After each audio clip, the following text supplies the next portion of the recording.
Voilà, et pour débuter ce Tech Alcola quotidienne depuis Vivatech, eh bien notre débrief avec deux personnalités, deux voix que vous connaissez bien. Bruno Guglielminetti qui est avec nous. Salut Bruno. Salut, heureux d'être sur le plateau. Te voilà en Europe. En vrai. Nous n'allons pas te lâcher. Ah, s'il vous plaît. On va te kidnapper. Ah non. Et tu vas rester là. T'as vu comme c'est sympa la canicule ici à Paris? Oui, ça me rappelle vaguement Montréal. Eh ben voilà. C'est pareil. Bruno, ça fait plaisir de te voir en tout merci, cas. très heureux de te retrouver. Puis surtout d'avoir la chance comme ça de vivre en vrai Vivatech. Bruno Guglielminetti qui est journaliste et animateur du carnet de l'actualité numérique et de tes 120 secondes de tech. Oui.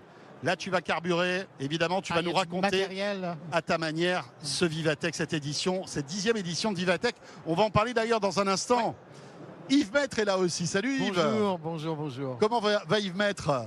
Il revient d'Italie. Il était en Italie pour le travail. Pour le travail. Sans dire. Tu as le droit aussi quand même de passer du bon temps.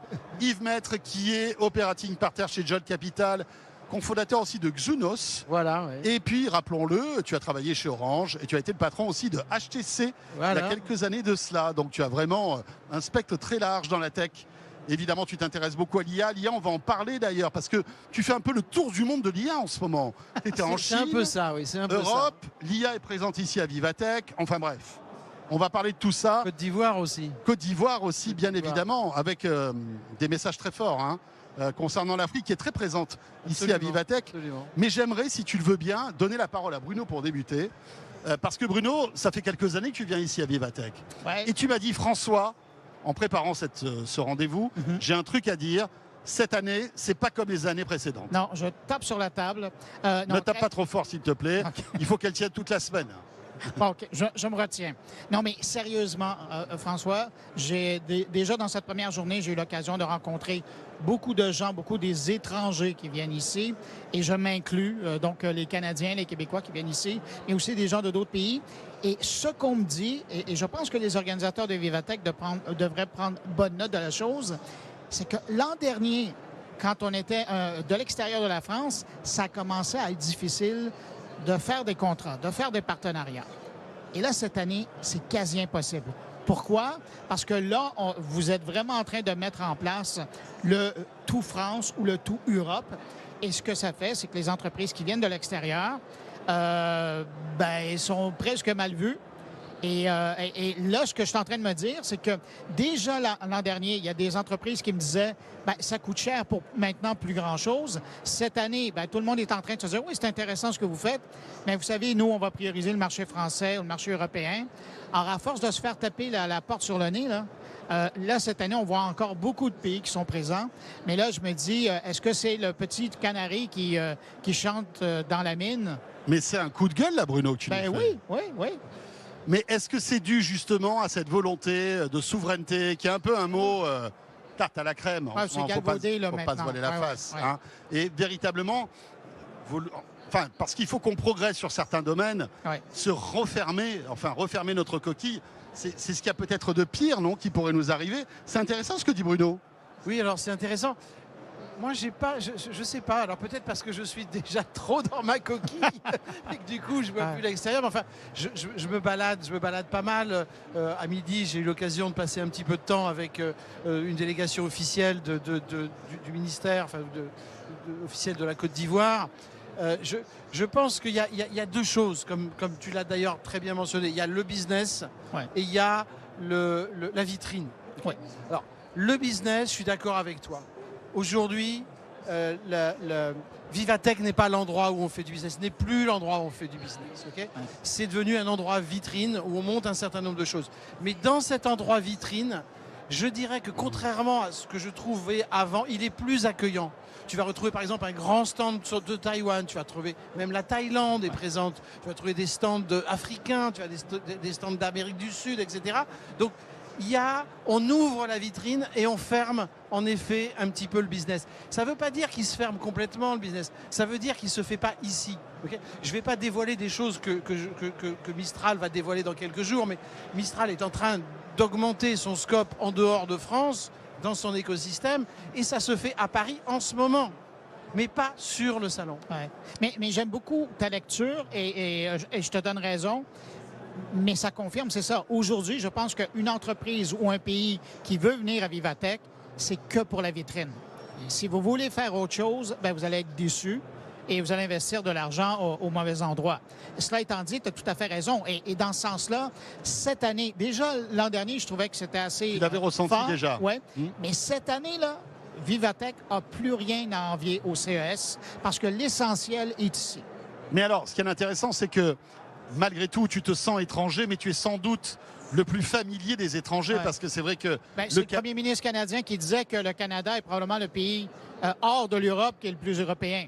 Et puis dans mon cas, c'est la même chose. Et tu ne sens pas de différence, c'est-à-dire que même le Canada n'est pas, enfin comment dirais-je, n'est pas considéré comme il devrait être ici. Non. Non, et étrangement, moi, j'ai à l'occasion, puis même souvent, j'ai l'impression de ça.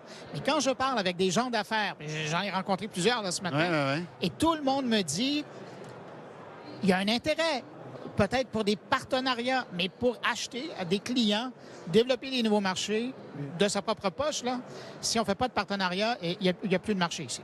Non mais Bruno, promène-toi dans Paris, ok? Promène-toi dans une ville française. La moyenne d'âge en France, elle est de 43 et quelques, 43,5 ans. Enfin, si je me suis trompé de quelques mois, pardonnez-moi. Okay, quand tu te regardes là dans les allées, si les caméras, si les spectateurs voient derrière nous les gens qui passent, la moyenne d'âge, elle est inférieure à 40 ans ici. Okay, donc c'est bien une vitrine. Il y a beaucoup d'étudiants, il y a beaucoup de jeunes, il y a beaucoup d'ingénieurs. Donc l'intérêt d'avoir un stand, c'est d'attirer des talents, d'attirer, de faire la publicité pour que ces gens-là, parce qu'il y a une pénurie de main-d'œuvre. Ça, c'est pour les boîtes françaises, on s'entend.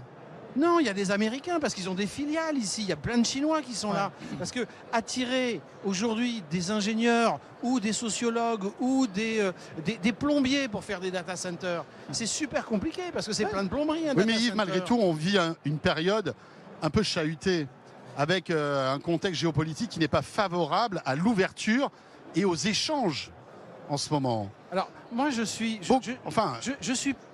pas tout à fait d'accord. Non, mais je suis pas tout à fait d'accord. C'est ça qui est intéressant. Je vais te donner ma perspective. Il y a deux pays qui sont capables d'avoir de la souveraineté. La Chine et les États-Unis. Sur toute la verticalité. De A jusqu'à Z, ils peuvent être souverains. Et encore la Chine, sur les chipsets, on voit que c'est compliqué. Aucun autre n'est capable d'être souverain. Tout ce qu'on nous raconte, bullshit, ce n'est pas vrai. Donc ce qu'il faut faire, c'est tisser des alliances, je te tiens, tu me tiens par la barbichette, où toi, tu vas m'aider là-dessus parce que j'ai besoin de toi, mais moi je vais t'aider là-dessus parce que tu as besoin de moi.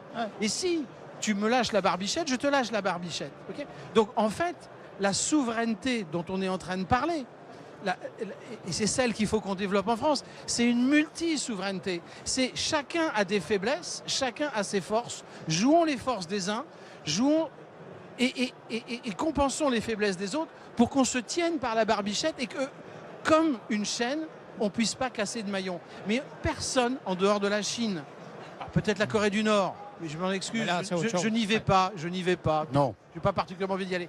Mais le reste du monde doit faire un jeu de chaînage et on doit avoir des spécialités de chaînage et s'appuyer sur des forces des autres et qui viennent compenser nos faiblesses et c'est ça la souveraineté à laquelle on peut prétendre. Mais tu vois, ça, je le vois au niveau de l'Europe, mais je ne le vois pas au niveau de la France. Je pense à une entreprise comme Cohere, qui est un peu le OpenAI canadien.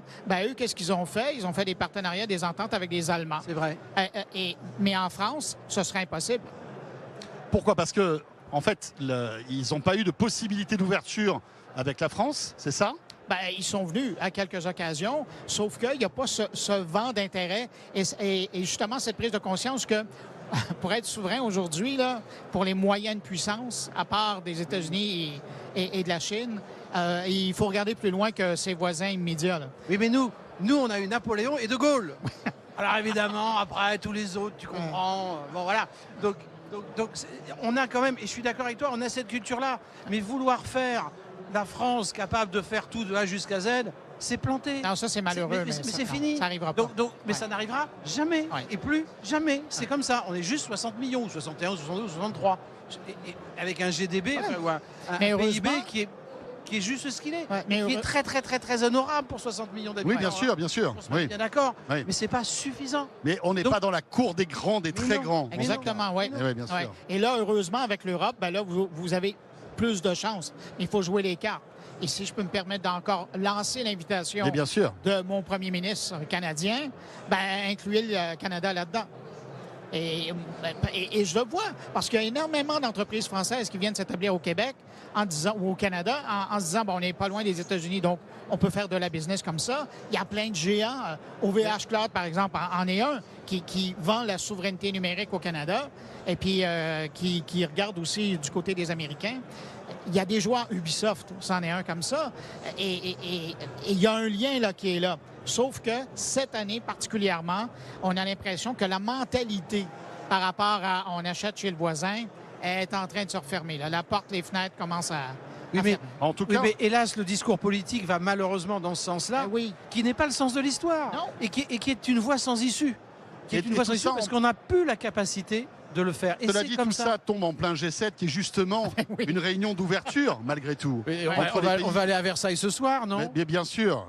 Mais t'as pas remarqué? J'espère que tu as ta table. Ah mais forcément, j'ai mes tables, bien entendu. Mais bien sûr. Mais je sais pas si t'as remarqué que c'était plus fluide quand il y a les politiques